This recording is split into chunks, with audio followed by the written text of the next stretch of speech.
primer lugar, quisiera expresar mi sincero agradecimiento al Consejo Argentino para las Relaciones Internacionales por esta oportunidad que me fue ofrecida de intervenir delante de un público tan distinguido, los profesionales con muchos años de experiencia en las relaciones diplomáticas, para hablar de la situación dramática que está viviendo mi país, que está viviendo Ucrania.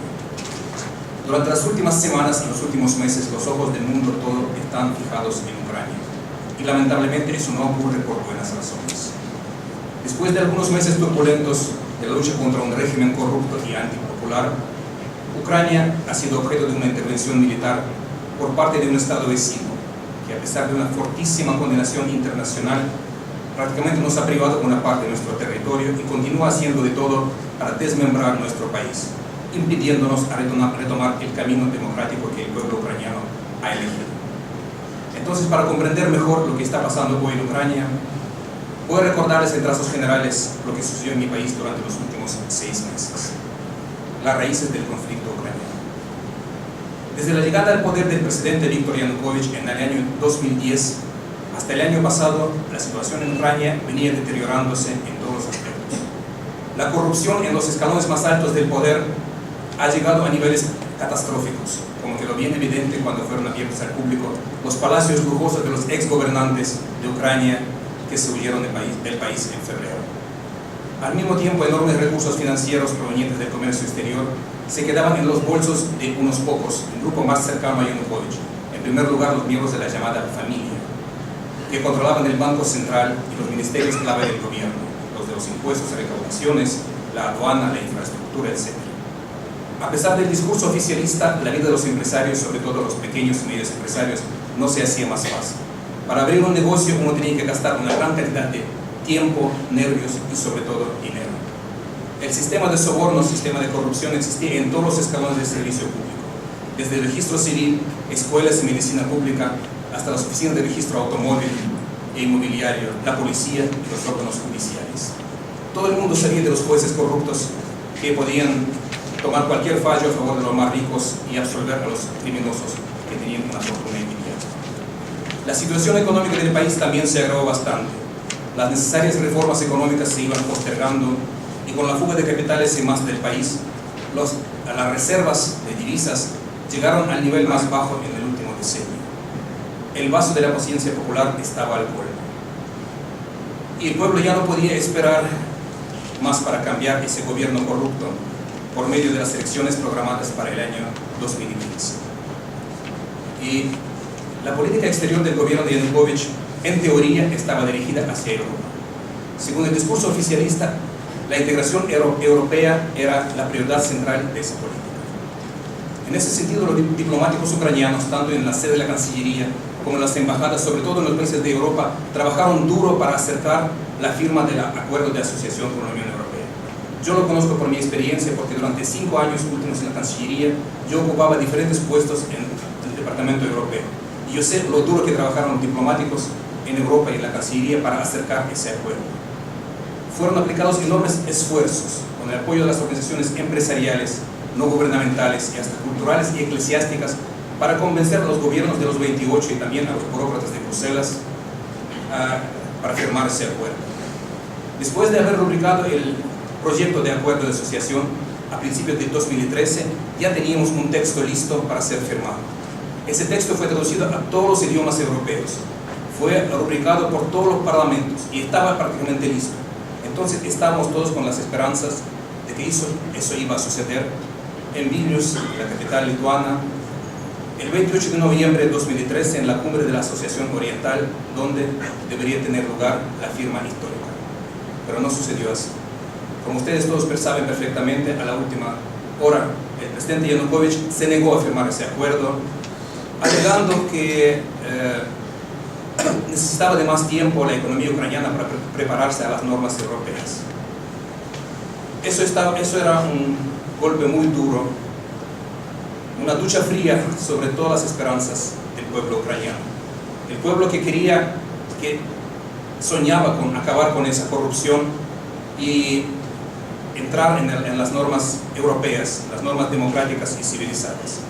El hecho de Yanukovych en Vilnius sirvió de gatillo que desencadenó esa ola de protestas, porque los primeros que salieron a las calles y a las ruas, a las plazas, fueron los estudiantes, los pequeños empresarios, los intelectuales en masa, salieron a la calle para protestar contra ese hecho y reclamaron su derecho a vivir en una ciudad libre y democrática. La Plaza de la Independencia en el corazón de Ucrania, en el corazón de Kiev, la capital ucraniana, el famoso Maidán, que ya había sido palco de la Revolución Naranja en 2004, nuevamente volvió el centro de las protestas que se agravaron especialmente después de que la policía antimotines dispersó por orden expresa de los gobernantes el 30 de noviembre una manifestación estudiantil. Dispersó con violencia y golpeando con bastones y prendiendo a muchos jóvenes indefensos. Los meses que se siguieron fueron caracterizados por la consolidación del Euromaidán. Maidán es la plaza en ucraniano, Euromaidán porque estaba orientada para Europa, de ahí el nombre. Esa Euromaidán se convirtió en una estructura del pueblo bien organizada, que tenía sus fuerzas de autodefensa, reunidas en escuadrones, que tenía también sus hospitales de campaña, sus cocinas, sus comedores para miles de personas, hasta sus centros de conferencias y palcos para conciertos y actividades culturales. Era casi como un estado paralelo en el centro de Kiev, que no quería subordinarse al gobierno central. Millares de personas de todas las regiones venían allá y traían ropa de invierno, comestibles, leña, dinero, todo para apoyar a los insurgentes que estaban en la plaza Maidán. Está claro que al gobierno de Yanukovych no le gustaba nada esa situación y por eso trataba de todas formas de reprimir, de liquidar esta expresión del descontentamiento popular. La situación se agravó sobre todo cuando el Parlamento de Ucrania, controlado en aquel periodo por el Partido de las Regiones, el partido de Yanukovych, el día 16 de enero votó un paquete de medidas, un paquete de leyes antidemocráticas que ponían bajo estricto control las reuniones públicas, que daban más poderes a las fuerzas policiales, que aumentaban la censura en los medios, etc. Y fue entonces cuando el pueblo volvió a salir a las calles nuevamente. Y las reclamaciones ya eran un poco diferentes. Ya se agregó la renuncia del gobierno, la investigación pública de las represiones, entre otras cosas. Poco después comenzaron los enfrentamientos y aparecieron las primeras víctimas. Las tropas de élite de varias regiones de Ucrania, los escuadrones antidisturbios, obedeciendo a órdenes superiores, abrieron una verdadera guerra contra los insurgentes, que utilizaban los cócteles Molotov y los neumáticos encendidos para obstaculizar el ataque de las policías y fuerzas militares. Creo que todos ustedes han visto esas fotos muy llamativas de la batalla campal en el pleno centro de Kiev, que tuvo lugar en enero o febrero de este año. Pero la tragedia llegó a su auge el día 19 y 20 de febrero, cuando en el ámbito de la llamada operación antiterrorista entraron en acción los francotiradores. Hasta ahora, hasta hoy día, están en curso las negociaciones, pero ya hay pruebas irrefutables que las órdenes para disparar contra los manifestantes, que en su mayoría no tenían más que un escudo de madera para defenderse, que era fácilmente penetrado por una bala, era dado por la jefatura superior, entonces ministro de Interior, y el propio presidente Yanukovych. El resultado de esas acciones es conocido por todo el mundo. Hasta ahora son 106 muertos confirmados y centenas de heridos que hasta ahora siguen curándose en varios hospitales ucranianos y de otros países europeos. La caída del régimen que se siguió a esos acontecimientos sangrientos era lógica e inevitable. El memorando que fue firmado por Yanukovych con los líderes de oposición en la presencia de observadores europeos el día 21 de febrero no era más que una tentativa de prolongar la agonía de un régimen que se manchó de sangre de sus conciudadanos. El Parlamento ucraniano, donde a raíz de lo sucedido se formó una nueva mayoría, el mismo día 21 aprobó la reforma constitucional que preveía el retorno a la Constitución de 2004, que fue una de las cláusulas del memorando firmado, y el balance más equilibrado entre los poderes ejecutivo y legislativo. Pero Víctor Yanukovych no cumplió con su parte del compromiso. La misma noche se escapó del país con el apoyo de tropas rusas, para aparecer pocos días después ya en Rusia. Luego de la fuga de Yanukovych de la mayoría de los miembros de su gobierno, el Parlamento Nacional de Ucrania se quedó el único órgano legítimo que estaba en el poder, porque había sido elegido democráticamente hace un año y medio. Y el Parlamento tuvo que asumir toda la responsabilidad por la situación del país. El 22 de febrero el Parlamento aprobó la resolución sobre la destitución del presidente Yanukovych por la traición de los intereses nacionales y la convocatoria de elecciones presidenciales anticipadas para el 25 de mayo. El mismo día los diputados eligieron al señor Alexander Turchinov como presidente del Parlamento, y al día siguiente, dentro de la Constitución de Ucrania, según las estipulaciones de la Constitución, él también fue elegido como presidente interino del país hasta las elecciones presidenciales del 25 de mayo. Es importante señalar que estas primeras resoluciones en el Parlamento ucraniano, después de la fuga de Yanukovych, se tomaban por la mayoría constitucional de los votos, o sea, más de 300 diputados de la nueva mayoría que se formó ahora de los ex oposición, más algunos diputados del Partido de Regiones y otras fuerzas, votaron masivamente por estas nombraciones, por estos nombramientos. Y pocos días después fue nombrado el primer ministro de Ucrania, el señor Arseniy Yatsenyuk, líder del partido Batькivщина, Partido Patria, y él presentó el programa de su gobierno, que prevé la realización de medidas muy severas de ajuste económico. Los desafíos que presentan ante este gobierno son enormes, sobre todo en el plano económico. Con el apoyo de los organismos internacionales fue elaborado un programa minucioso de reducción de gastos públicos y reajustes estructurales, que le permitiría al gobierno a evitar el descalabro financiero y en un mediano plazo a retornar al camino de la estabilidad y del crecimiento. La condición sine qua non para la realización de este programa era y sigue siendo la paz y la falta de presión externa para poder llevar a cabo las reformas necesarias. Pero justamente eso es lo que lamentablemente no nos fue brindado.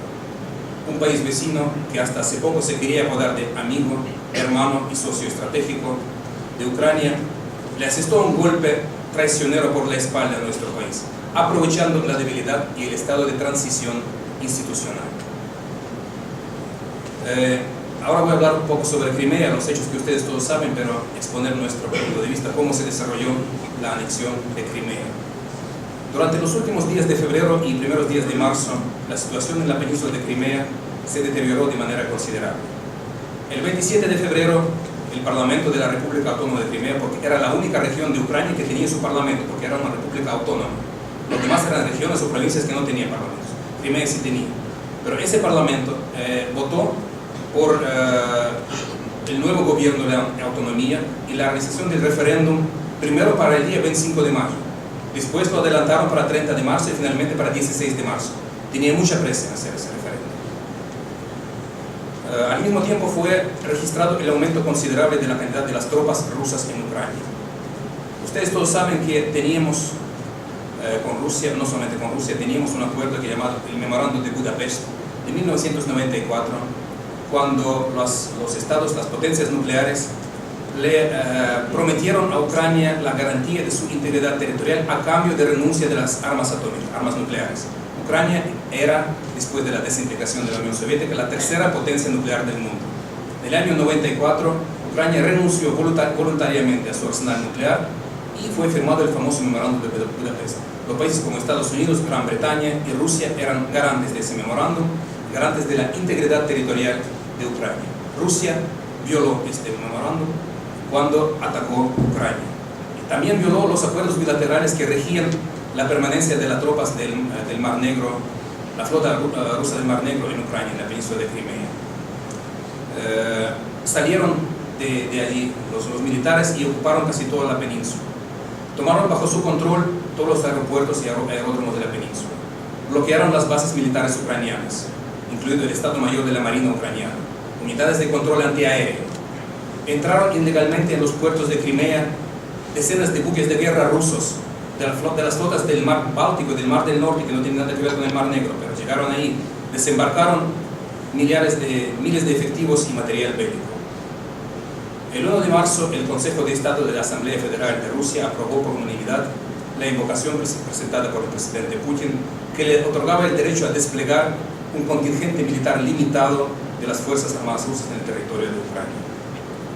Simultáneamente se ha desarrollado en los órganos oficiales de Rusia una campaña propagandística sin precedentes para justificar sus acciones intervencionistas.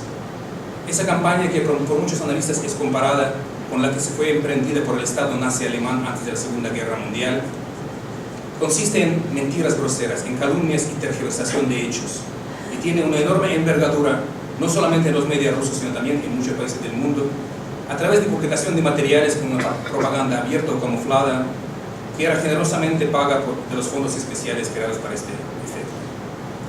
El 11 de marzo, el Parlamento de Crimea, que estaba controlado por militares armados del ejército ruso, aprobó la declaración de la independencia de la República y reiteró su aspiración de adherirse a la Federación de Rusia. Cabe señalar quiénes son los señores que son los gobernantes de Crimea. El actual primer ministro, llamado Sergei Aksionov, más conocido en los círculos criminales como el jefe mafioso Goblin, tiene ese apellido. Es el líder de un partido ultranacionalista prorruso de Crimea, que en las últimas elecciones legislativas de Crimea había obtenido apenas 3% de votación, 3% de apoyo.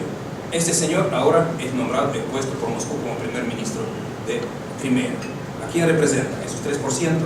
También el presidente del Parlamento, Vladimir Konstantinov, tiene cuentas con la justicia ucraniana, y los dos son abiertamente apoyados por Moscú.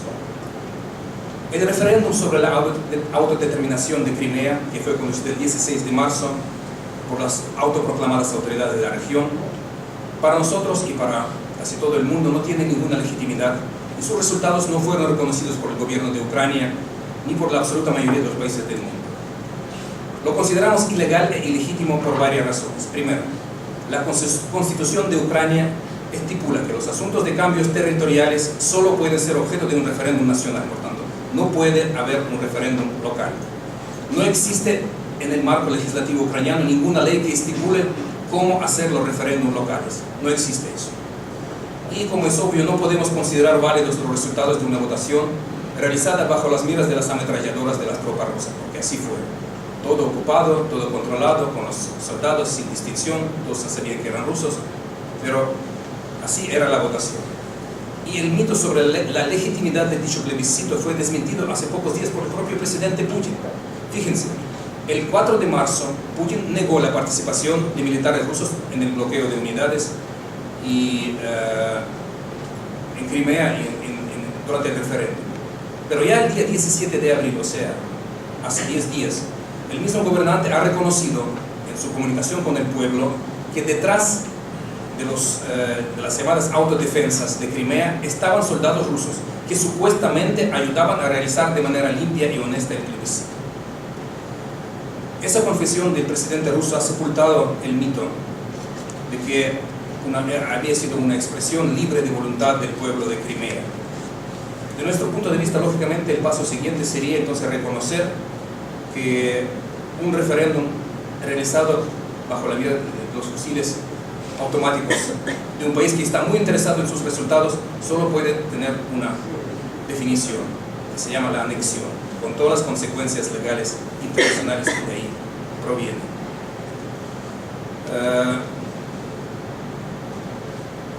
El gobierno separatista de la República de Crimea entonces condujo ese referéndum que resultó en números de participación nunca antes vistos en la historia de la península. Los números reales, como muestran muchos testigos locales, eran mucho más bajos. No era ni 80% de participación, ni mucho menos. Dicen que había entre 35 a 40% de participación. Prácticamente no hubo observadores internacionales a acompañar ese referéndum, salvo unos diputados rusos y representantes de algunos partidos marginales de algunos países europeos. El Comité de Electores de Ucrania registró muchas infracciones y violaciones de la ley electoral. Por ejemplo, las personas que votaban con el mismo pasaporte en diferentes mesas electorales, en diferentes colegios electorales. Venían los señores con pasaporte rusos y yo vivo en Crimea, puedo votar, pero tengo pasaporte ruso. Ah, sí, no importa, toma la papeleta, vota. Eso también fue registrado en muchas ocasiones. En las listas electorales estaban las personas que habían salido de Crimea hace mucho tiempo, que ya habían sido muertos. Las listas no estaban actualizadas. Así por el estilo. Son muchas las razones por las que no reconocemos este referéndum, ni casi todos los países del mundo lo reconocieron. Pero lo que se siguió a ese referéndum, la celeridad con que el gobierno ruso se precipitó a reconocer sus resultados e incluir Crimea como un nuevo sujeto de la Federación Rusa, muestra claramente que la idea de la anexión de Crimea fue un plan ingeniosamente preparado y elaborado desde hace ya bastante tiempo.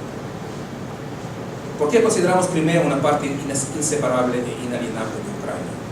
Se especula mucho sobre el tema de transferencia de Crimea de Rusia a Ucrania en los años 50, Pero veamos los hechos históricos. En el año 1954, el gobierno de la Unión Soviética ordenó que la península de Crimea, o la República de Crimea, sea transferida de la República Socialista Federativa Soviética de Rusia a la también República Socialista Soviética de Ucrania, dentro del mismo estado que era la Unión Soviética. Para eso fueron cumplidos todos los procedimientos legales necesarios. Tanto el Parlamento de la URSS, de toda la Unión, como los parlamentos de Rusia y de Ucrania votaron favorablemente por esto.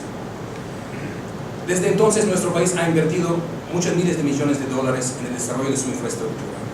Fue construido el canal de la Ucrania continental para suministrar agua a Crimea, agua potable a la península. Fueron construidas líneas de transmisión eléctrica, numerosas autopistas, líneas de ferrocarril, aeropuertos, aeródromos, centenas de hoteles balnearios en la costa del Mar Negro. En el año 1991, después de la desintegración de la Unión Soviética, los límites territoriales de todas las ex-repúblicas soviéticas pasaron a ser fronteras de nuevos estados. Y eso fue reconocido por todos, incluida Rusia, que más tarde, como ya les dije, confirmó la integridad territorial de Ucrania en el Memorando de Budapest, en 94. Durante los últimos 23 años, nadie ponía en duda esas fronteras, hasta hace 2 meses. La población autóctona de Crimea no eran los rusos ni los ucranianos, eran los tártaros de Crimea. Los tártaros que fueron deportados en su totalidad por orden de Stalin en 1945 a las regiones de Siberia y del Asia Central por supuestamente haber colaborado con los nazi alemanes. Solo en los años 90, después de que Ucrania quedó independiente, los tártaros fueron rehabilitados y comenzaron a volver en masa a las tierras de sus antepasados. Entonces, si hablamos de la autodeterminación, quienes deberían pronunciarse eran la población tártara, los autóctonos de allá, que en su mayoría, los que viven en Crimea ahora, ni siquiera fueran a votar, no quieren separarse de Ucrania, pero no les preguntaron eso. Por eso y por muchas otras razones nunca vamos a reconocer la anexión de Crimea. Para nosotros sigue siendo una parte integrante e inalienable del Estado ucraniano. Y seguimos luchando en todas las instancias políticas internacionales. El Ministerio de Justicia de Ucrania ya preparó una serie de demandas para reclamar la devolución de Crimea. Y ahora quisiera hablar un poco sobre la reacción internacional a lo sucedido en Ucrania. Desde el inicio de la agresión rusa en Crimea, Ucrania siempre sentía el fuerte apoyo de la comunidad internacional, que supo distinguir muy bien el agresor, que en el pleno siglo XXI se ha puesto a rediseñar las fronteras de Europa a su antojo, robando y usurpando partes del territorio del Estado vecino. Países tan distantes entre sí, pero que comparten los mismos valores democráticos, como Estados Unidos, el Japón, la Unión Europea, Australia, Canadá, la Corea del Sur, Turquía y muchos otros, unieron sus voces para defender la integridad territorial y la soberanía de Ucrania y la inviolabilidad de sus fronteras, que son principios básicos del derecho internacional, como todos ustedes saben, y que fueron violados groseramente por un país que además es un miembro permanente del Consejo de Seguridad. La mayoría de las organizaciones internacionales, tales como el Consejo de Europa, la Organización para la Seguridad y Cooperación en Europa, la OTAN, otros también condenaron la invasión rusa y la anexión de Crimea. El 15 de marzo, Rusia usó su derecho de veto en el Consejo de Seguridad de la ONU para bloquear la aprobación de una resolución sobre la situación en Ucrania, que fue apoyada por 13 de los 15 miembros del Consejo, incluidos la Argentina y Chile. Siendo el único país que se opuso a la decisión dirigida a la desescalada de la situación en Ucrania, Rusia expresó su irrespeto de los principios y objetivos fundamentales de la Carta de la ONU. El proyecto de la resolución se basaba en la inadmisibilidad de la amenaza del uso de fuerza contra la integridad territorial o la independencia política de cualquier Estado, el no reconocimiento legítimo de la obtención de los territorios como consecuencia de la amenaza o del uso de fuerza, etc. En otras palabras, como dijo el representante permanente de Francia en las Naciones Unidas, el señor Gerard Araud, Rusia vetó la Carta de la ONU con este hecho. Quiero destacar que el Consejo de Seguridad durante los meses de marzo y abril se reunió 12 veces para discutir la situación en Ucrania. Es un número récord de discusiones para un mismo tema. Y la delegación rusa siempre estuvo aislada en esas reuniones, pues ni siquiera contaba con el apoyo de su aliado tradicional, que es la República Popular de China, que se obtuvo en varias votaciones. Y como todos ustedes saben, el auge de la actividad de la ONU en la cuestión ucraniana fue sin duda el día 27 de marzo, cuando el órgano político más importante y más representativo de las Naciones Unidas, la Asamblea General, aprobó la resolución de la integridad territorial de Ucrania con la mayoría absoluta de votos, 100 votos a favor y apenas 11 en contra. Con esta resolución, la Asamblea General confirmó su apego a la soberanía, la independencia política, la unidad y la integridad territorial de Ucrania, en conformidad con sus fronteras internacionalmente reconocidas. La Asamblea General llamó a que no sea admitido cualquier cambio del estatus de la República Autónoma de Crimea a base de un referéndum militar. Esa resolución, que contaba con 47 copatrocinadores, coautores, o países diferentes de todas las partes del mundo que se unieron como coautores de esta resolución. Y consideramos que la aprobación de esta resolución fue una victoria más del sentido común sobre el lenguaje de fuerza y la confirmación del firme apoyo a Ucrania frente a la agresión militar de Rusia. A pesar de los esfuerzos políticos, diplomáticos y hasta el chantaje económico que Rusia había emprendido para movilizar a sus satélites, apenas 10 de los 193 países, 11, Rusia más 10, votaron en contra de la resolución. Y la mayoría de esos 10 países ocupan los últimos puestos en el ranking de democracia, como la Corea del Norte, Siria, Sudán, Zimbabue y otros. Es sintomático que hasta muchos de los aliados tradicionales de Rusia en la comunidad de estados independientes, como el Kazajstán y Uzbekistán, se abstuvieron o no votaron por esa resolución. Prefirieron hacer así en vez de votar en contra. Como todos ustedes saben, diferentes países en los últimos meses aplicaron sanciones contra Moscú, contra el régimen, contra los amigos cercanos de Putin. Esas sanciones que van desde el congelamiento de los activos bancarios y la negación de visados para poder entrar en respectivos países, hasta la reducción y suspensión total de programas y proyectos de cooperación en diferentes campos, incluyendo el campo técnico-militar, por ejemplo, hizo la Francia o Canadá o países nórdicos. Hoy mismo, este lunes, Washington aprobó nuevas medidas contra Rusia que abarcan a más de una decena de funcionarios de alto rango rusos y más de 17 empresas rusas, entre bancos y compañías del sector energético, cuyos bienes fueron confiscados. Por su parte, en la misma tendencia, la Unión Europea hoy también decidió ampliar en 15 personas la lista de los dirigentes rusos a los que se ha decidido congelar sus bienes y prohibir el visado para acceder al territorio comunitario. Y la tercera etapa de sanciones está en discusión y puede ser anunciada brevemente si Rusia no para con su agresión. Esta tercera etapa incluirá duras restricciones al comercio con Rusia, que afectará directamente unas áreas enteras de la economía rusa. La Europa está pensando cada vez más en aumentar su autosuficiencia energética, diversificar las fuentes de hidrocarburos para no depender tanto del petróleo y del gas ruso.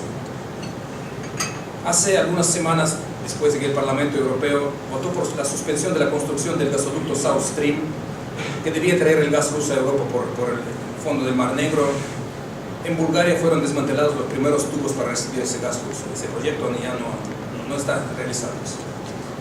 Al mismo tiempo, Moscú se ve cada vez más aislada en la arena internacional. Ustedes saben todos que Rusia fue expulsa del G8, del famoso club de los más ricos, que pasó a ser G7 por la violación de las normas del derecho internacional. Los países europeos, prácticamente todos, suspendieron sus cumbres que debían celebrar con Rusia este año. La Asamblea Parlamentaria del Consejo de Europa le quitó a la delegación rusa el derecho a voto y a ser electo a los órganos superiores hasta el fin de 2014 de este año. Podría continuar con esta lista, pero ya no es necesario, como ustedes saben. Se ha hablado inclusive que se podía prohibir a la selección rusa a participar en el Mundial de Brasil, pero eso ya es otra cosa. No debemos mezclar el deporte con la política hasta esta escala. Por otro lado, entre las muestras de apoyo que el gobierno ucraniano está recibiendo en todo el mundo, hay muchos. No puedo dejar de citar la audiencia que el Papa Francisco le concedió al primer ministro ucraniano, Arsenij Yatsenyuk, el sábado pasado en Vaticano. El Santo Padre, que dice que está rezando todos los días por la paz en Ucrania, le regaló al primer ministro ucraniano un bolígrafo, una pluma, con el cual se espera que se pueda firmar un acuerdo de paz. Es un gesto, pero un gesto importante, un gesto simbólico, para nosotros también es muy importante.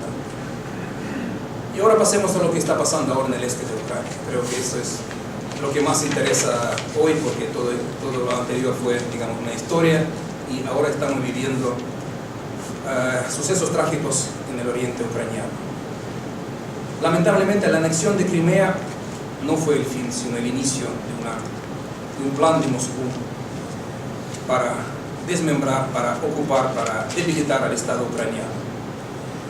El reascender de los movimientos separatistas durante el mes de abril en las regiones del este y del sur de Ucrania llegó a ser una segunda etapa de una operación que tenía por objetivo desestabilizar la situación en nuestro país, derrocar las autoridades legítimas de Ucrania y no permitir la realización de elecciones presidenciales del próximo 25 de mayo. A Rusia no le interesa que tengamos un presidente legítimo. Por eso está tratando de desestabilizar la situación al máximo. A pesar de las negaciones de Moscú, hay pruebas irrefutables y evidencias concretas que confirman que los agentes de servicios especiales rusos están involucrados en la revuelta separatista y la toma de instituciones gubernamentales en dichas regiones. Los militares que se dicen milicias populares están vestidos con uniformes de soldados rusos sin insignias. Utilizan tipos de armas que no existen en Ucrania. Por ejemplo, la ametralladora AK-100 no hay en el ejército ucraniano. En Rusia sí la utilizan. Es igual que fueron las tropas que llegaron a ocupar Crimea en marzo. La persona que coordina las acciones de los separatistas fue reconocido como un oficial de la inteligencia rusa de nombre Igor Strelkov. El Servicio de Seguridad de Ucrania detuvo en las últimas semanas a algunas decenas de ciudadanos que se han confesado como agentes de servicio de espionaje rusos, que se ocuparon de organizar y coordinar los trabajos subversivos en las provincias orientales, distribuían las armas entre los activistas con antecedentes criminales y coordinaban todas las acciones separatistas que están pasando allí. También fueron interceptadas comunicaciones de radio de los agentes rusos con sus superiores en Rusia, donde recibían instrucciones concretas de cómo hacer provocaciones, cómo desestabilizar aún más la situación. El Consejo de Seguridad Nacional y Defensa de Ucrania el día 13 de abril tomó la decisión de conducir una operación antiterrorista en el este del país con el objetivo de proteger las vidas humanas, la integridad territorial y la seguridad del Estado ucraniano. Fue decidido recurrir al uso de fuerzas armadas exclusivamente contra aquellos terroristas que recusan entregar las armas y que desocupar los edificios tomados, al mismo tiempo garantizando la máxima protección a la población civil. En las localidades bajo control de los separatistas armados se multiplicaron casos de agresiones y secuestros de los periodistas, los activistas pro-ucranianos. Fueron encontrados ya varios cuerpos con señales de torturas. Uno de ellos había sido de un diputado local del partido ucraniano Patria. Lo último que sucedió, ustedes saben que fue secuestrado inclusive un grupo de observadores militares de varios países de la OSCE que estaban ahí cumpliendo su misión de observación. Después de largas negociaciones con participación de muchas fuerzas, soltaron apenas uno de ellos, un sueco que sufre de diabetes, y 7 todavía están en cautiverio. Hoy se supo del atentado contra el alcalde de la ciudad, muy importante, ciudad oriental de Kharkov, el señor Kernes, quien se oponía al separatismo en su región, y esta mañana fue gravemente herido durante su corrida matinal por las balas de un francotirador. Ahora están luchando por salvar su vida. Quiero decir que estamos observando todos los indicios del terrorismo clásico. Los terroristas, porque no puedo llamarlos separatistas, son terroristas. Se atrincheran en los edificios ocupados con mujeres y niños, usándolos como escudos humanos.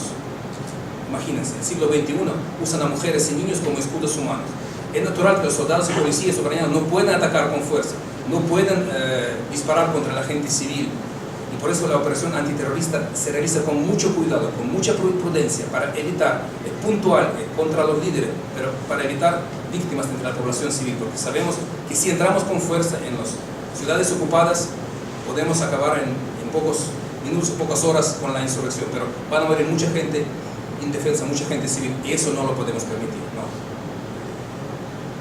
Varios dirigentes rusos, como el ministro de Exteriores Lavrov, como el ministro de Defensa Shoigu y otros, en sus recientes declaraciones han afirmado que están listos para enviar sus tropas a Ucrania para defender a sus compatriotas. De esta manera han reconocido de facto que en Ucrania Oriental actúan ciudadanos rusos que necesitan de su protección, su defensa, y no son apenas separatistas ucranianos. Por otro lado, no deja de causar una extrañeza de que Rusia, que está sufriendo ella misma el terrorismo, tan solo en los últimos meses fueron realizadas varias operaciones antiterroristas en el Cáucaso Norte, en la República del Cáucaso Norte ruso, por las fuerzas federales de Rusia, con un número significado de bajas. Este país ahora apoya abiertamente las acciones terroristas en Ucrania y hasta está dispuesto a mandar sus tropas a otro país para ayudar a aquellos que toman rehenes, que torturan y matan a las personas. Los rusos creen que están en su pleno derecho de realizar embestidas antiterroristas en su territorio. Todo bien con eso. Pero cuando nosotros hacemos lo mismo en nuestras tierras, nos reprochan y quieren mandar tropas para impedirlo. Señores, es el colmo del cinismo. El ministro de Defensa ruso, Sergei Shoigu, declaró la semana pasada que se habían iniciado unos nuevos ejercicios militares junto a la frontera de Ucrania, donde están 40.000 efectivos rusos concentrados durante los últimos meses, con todos los tanques, artillería, aviones, todo. Nuevos ejercicios que se realizan llevando en consideración lo que está sucediendo en Ucrania. O sea, antes ellos decían que no, son maniobras planificadas, son ejercicios normales, que no tienen nada que ver con... Ahora el propio ministro de Defensa reconoce que sí están relacionados, están dispuestos a pasar la frontera y mandar las tropas a nuestro territorio. Hay muestras irrefutables que la operación para desmembrar la región de Donbass, esa región oriental de Ucrania, se había planificado minuciosamente con mucha antecedencia y que el guión de que está siendo utilizado ahora se asemeja mucho al que fue aplicado en Crimea. Inclusive los llamamientos a hacer referéndum y todo eso, lo que se hicieron en Crimea, quieren volver a repetir en Ucrania oriental. Ahora les voy a hablar un poco sobre los acuerdos de Ginebra. Todos ustedes saben que la semana antepasada, el 17 de abril, en Ginebra fue celebrada una reunión cuatripartita con los jefes de las diplomacias de Ucrania, Rusia, Estados Unidos y Unión Europea. Para nosotros esa reunión fue un compromiso posible, que en un primer momento pareció traer buenas señales positivas de una posible desescalada de tensión de la situación que se vive en Ucrania. Esta reunión fue considerada como un primer paso para obligar a la parte rusa a retornar a las relaciones internacionales civilizadas y la observación de las normas del derecho internacional. Es importante que el representante del gobierno de Moscú, el ministro Lavrov, se haya sentado a la misma mesa con nuestro canciller, aunque Moscú dice que no reconoce a las nuevas autoridades de Ucrania, pero se sentó a la misma mesa y firmó un documento de declaración conjunta. Somos realistas. Desde el inicio no teníamos mucha esperanza de que se iban a cumplir los compromisos suscritos en Ginebra.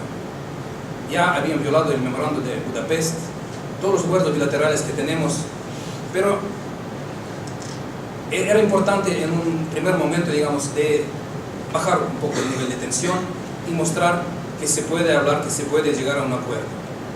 Entonces veamos lo que decía el memorando. Todas las partes, incluida la Federación de Rusia, se han comprometido a abstenerse de los actos de violencia, intimidación y provocaciones. Se esperaba entonces que la parte rusa cesara la actividad de grupos subversivos en el territorio de Ucrania, así como el apoyo a los grupos separatistas en esas regiones. Se acordó asimismo el desarme de todas las formaciones armadas ilegales y la liberación de los edificios administrativos ocupados por ellas. Eso no llegó a cumplirse en Donetsk ni en Lugansk, las dos ciudades donde los separatistas son más activos. Pero en la capital ucraniana, en Kiev, hoy mismo los manifestantes de Maidán ya desocuparon el edificio de la municipalidad de Kiev, que fue uno de los centros de resistencia de la zona. Entonces, estamos cumpliendo nuestra parte, ellos no cumplen nada. Además, el Servicio de Seguridad de Ucrania continúa a desarmar los movimientos, sectores y agrupaciones radicales que violan la ley. Hasta la fecha se han confiscado más de 6.000 armas ilegales. Estamos cumpliendo. El documento también indicaba que el extremismo y la intolerancia, incluidas las manifestaciones de antisemitismo, porque había manifestaciones por los separatistas en el este de Ucrania, eran inadmisibles. El Servicio de Seguridad de Ucrania ya inició la investigación por el hecho de la distribución de panfletos de contenido antisemita en la región de Donetsk. Para cumplir los acuerdos de Ginebra, el gobierno de Ucrania ya ha elaborado y dio entrada al Parlamento un proyecto de ley sobre la amnistía de los participantes de disturbios en el este de Ucrania, que abarcará a todos aquellos protestantes que depongan las armas y desocupen los edificios tomados, con excepción de aquellos que hayan cometido graves crímenes. Esos no pueden ser perdonados. Los otros pueden ser amnistiados. Esa ley entró en el Parlamento y va a ser votada en los próximos días. Estamos cumpliendo con lo dispuesto en Ginebra. Al mismo tiempo, fue declarado el inicio inmediato de la reforma constitucional, que será realizada a base de la descentralización y la ampliación de los poderes de las regiones. La primera reunión ampliada de la Comisión para la Constitución del Parlamento fue celebrada hace unos días con la participación de todas las fuerzas políticas y de todas las regiones. Según el gobierno ucraniano, la discusión de las reformas constitucionales será amplia y comprensiva, y la designación de nuevos líderes regionales va a ejecutarse llevando en consideración la opinión de los habitantes de cada región. En ese sentido, para nosotros es muy importante el hecho de que en Ginebra todas las partes que se sentaron a la mesa reconocieron que la realización de reformas políticas y económicas es un asunto interno de Ucrania. Fue reconocido. Y aquí quiero hacer hincapié en lo siguiente. Estamos hartos que nuestros vecinos del norte nos dicen todos los días lo que debemos que hacer en nuestra casa. Todos los días el señor Lavrov, el señor Putin, otros señores nos dicen qué Estado debemos construir, si debe ser federalista o si debe ser unitario, cómo tenemos que proteger las minorías étnicas, qué hacer con las lenguas nacionales, cómo concluir el proceso electoral. Nosotros no damos lecciones a nadie y tampoco queremos que se metan en nuestros asuntos internos, enseñándonos cómo tenemos que comportarnos en nuestra propia casa. Ahora quisiera hablar un poco sobre la división que dice Ucrania es un país dividido, no se habla mucho. Es en los media un tema preferido que dicen que Ucrania está dividida entre los prorrusos que viven en las regiones del este y del sur y los proeuropeos que en su mayoría hablan ucraniano y viven en el centro y en el oeste del país. La verdad es que eso es un mito que se cultivaba activamente durante muchos años por fuerzas externas a nuestro país.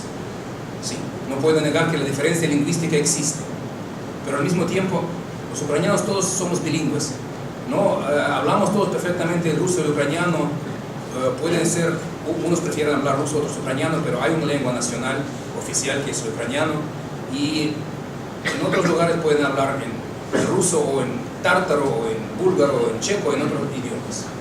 Lo que sí se ha manifestado durante los últimos meses de lucha por nuestra verdadera independencia es que el pueblo ucraniano se haya unido sobre todo frente a la amenaza externa, frente a la agresión que estamos sufriendo.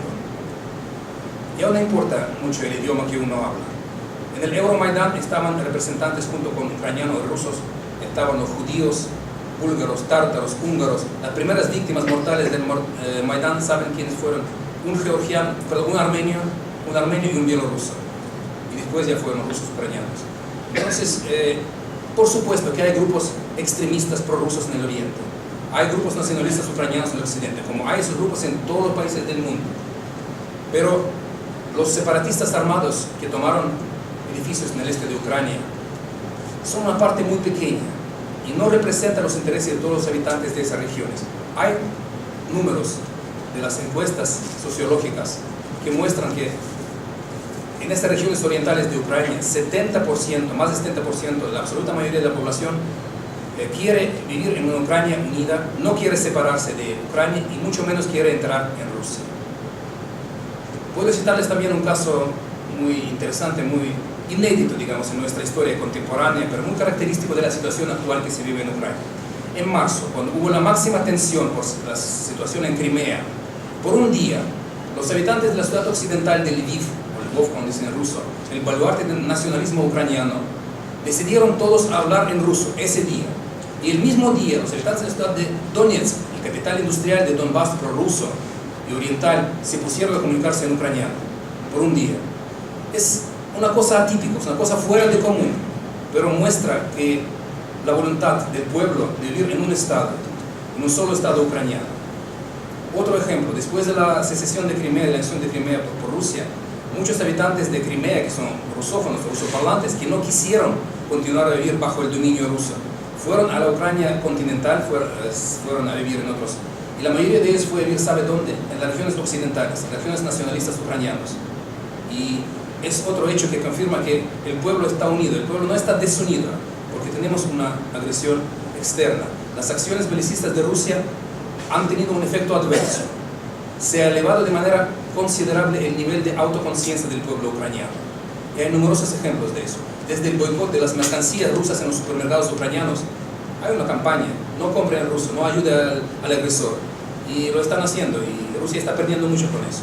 Hasta el cancelamiento de las giras artísticas de los artistas rusos que apoyaron la agresión de Putin por Ucrania, se cancelan. Así que estoy seguro que si no fuera por el apoyo, digamos, de las fuerzas externas, hoy no tendríamos esos movimientos separatistas que ponen en peligro la integridad territorial de nuestro país. Y hablemos un poco sobre la proyección de un futuro desarrollo de la situación.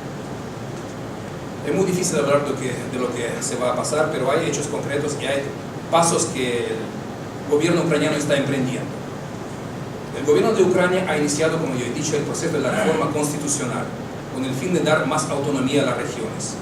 La descentralización del poder prevista en el ámbito de esa reforma prevé la transferencia de más poderes y facultades a las autoridades regionales para que puedan tomar las decisiones relativas al funcionamiento de las regiones en el nivel local, porque hasta ahora casi todo se decidía en la capital.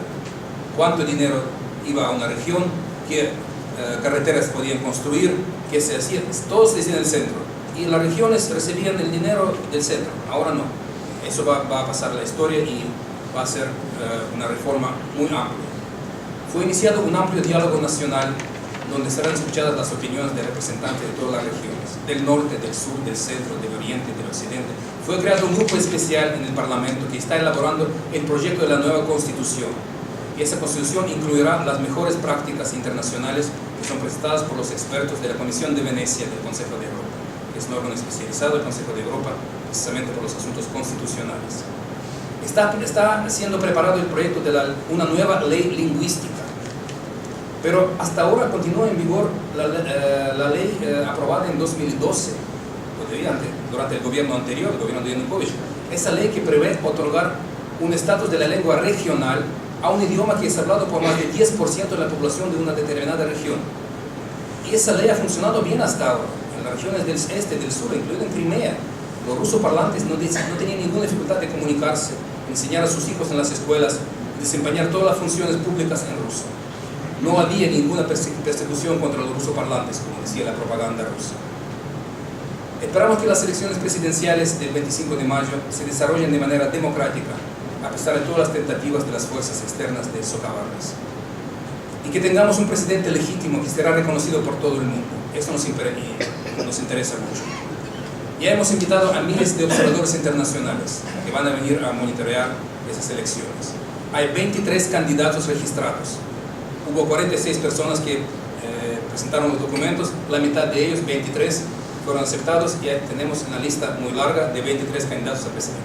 Está claro que la mayoría no está más ahí para otras razones, no para ser elegidos, pero hay toda una gama de fuerzas políticas de donde podemos elegir nuestro candidato, nuestro presidente. Y para finalizar, yo quisiera hablar reflexionar un poco sobre el expansionismo ruso, dónde va hasta dónde puede ir. Creo que hoy día nadie puede responder a esa pregunta. Uno de los politólogos norteamericanos más conocidos de todos los tiempos, el asesor de muchos presidentes, Zbigniew Brzezinski, dijo en el año 1994: Rusia puede ser imperio o democracia, pero nunca las dos cosas al mismo tiempo.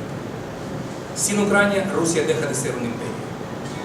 El propio presidente Putin había declarado en varias ocasiones que la desintegración de la Unión Soviética en 1991 fue la mayor tragedia geopolítica del siglo XX. Para él fue la mayor tragedia geopolítica. Está fácil entonces deducir las verdaderas intenciones de los gobernantes de Kremlin. Restablecer el antiguo imperio ruso, la Unión Soviética, o sea, como quiera el nombre, reunir bajo su protección a los estados que otrora formaban parte de este imperio y volver al mundo bipolar que existía antes o durante la Guerra Fría. La primera tentativa fue en la creación de Georgia en 2008, con la secesión de Abjasia y la Osetia del Norte. Ahora fue Crimea, la tentativa de aplicar el mismo escenario en la Ucrania Oriental. ¿Quién sería la siguiente víctima? Será Moldavia, que tiene un enclave de población rusa. En su territorio está situada la autoproclamada República Transnistria, que no está reconocida por nadie excepto Moscú, y cuyo parlamento, hace algunos días, ya después de la annexión de Crimea, se dirigió al gobierno ruso con el pedido de enviar sus tropas para proteger a los compatriotas amenazados. Serán las repúblicas del Báltico, donde también vive una gran población rusófona, que según algunas declaraciones de dirigentes rusos también puede necesitar de protección. Toda la Europa está en alerta. No es por acaso que la OTAN haya tomado la decisión de desplegar más tropas en Polonia, Eslovaquia y países bálticos junto a la frontera rusa. El fantasma de la Tercera Guerra Mundial ya no es apenas cosa de ciencia ficción. Si la situación actual se mantiene, sería un golpe mortal contra todo el sistema europeo de seguridad del periodo de posguerra fría, pues hasta ahora estaba claro que la integridad territorial de un país era intocable. Y ahora parece que estamos volviendo a los tiempos de violencia, cuando cualquier país que sea militarmente fuerte podría cambiar la línea de fronteras nacionales. Y eso es inadmisible en el siglo XXI. Por eso estamos convencidos de que el agresor debe ser parado a todo costo y mediante esfuerzos mancomunados. A pesar de todo eso, somos optimistas. Creemos que la presión externa ejercida sobre Kremlin desde todas las direcciones y el continuo aislamiento del gobierno de Moscú en la arena internacional pueden hacer al agresor retroceder, a retirar sus agentes de Ucrania y las tropas de la frontera de nuestro país, a volver a los principios y las normas del derecho internacional, a una coexistencia civilizada y pacífica, propia de las relaciones internacionales del siglo XXI. Los ucranianos somos un pueblo pacífico. No queremos una guerra. Queremos vivir en paz. Queremos educar a nuestros hijos y resolver los asuntos socioeconómicos en un ambiente de paz y tranquilidad. Por eso estamos dispuestos a negociarlo todo, desde cuestiones de autonomía regional hasta asuntos lingüísticos, pero sin presión, sin agresión externa, sin hombres armados desplazándose por nuestras tierras. El pueblo ucraniano ya ha sufrido bastante en los últimos meses. Por eso llamamos a todos que nos dejen en paz, para que podamos hacer todas las reformas necesarias para retornar al camino de la democracia y el crecimiento. Muchas gracias por su atención.